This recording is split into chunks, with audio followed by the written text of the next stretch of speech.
Hello everyone, welcome back to my channel. And for today's video, we will be making our favorite Jollibee style spaghetti. So stay tuned. Start with 2 tablespoons of cooking oil, a teaspoon of atswete powder. Then I have 1 head of minced garlic.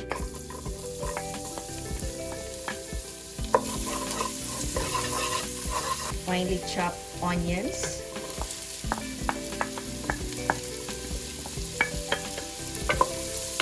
I'm gonna cook our onions until it's soft. Using ground pork instead of beef.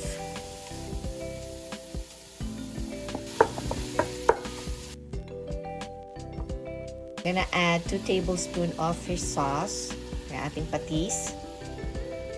So gonna add around 3 tablespoons of dark soy sauce, ground black pepper, and we're gonna cook our ground pork for at least 30 minutes. Let's cover natin until it's cooked. Just check and stir every 10 minutes. I want the pork really tender.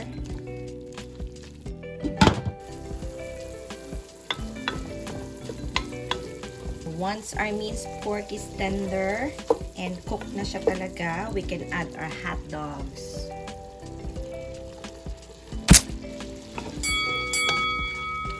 Here's the twist. I'm gonna add finely chopped carrots. I have finely chopped red bell pepper. 1 cup of water.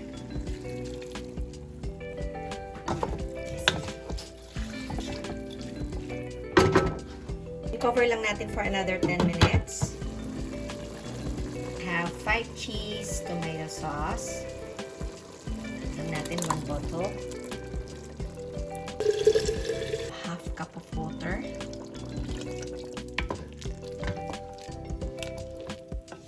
And aside from our tomato sauce, I'm gonna add around 300 grams of tomato ketchup.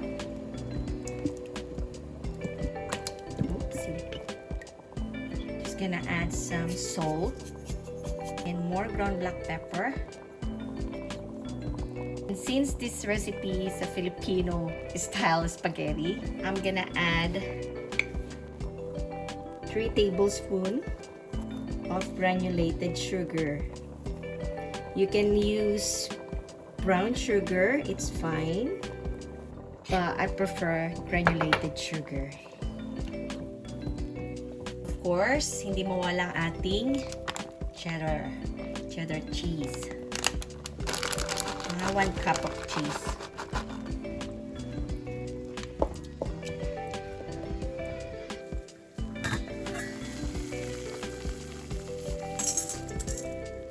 It's a very simple recipe, patok sa panlasang Pinoy, kaya try nyo na.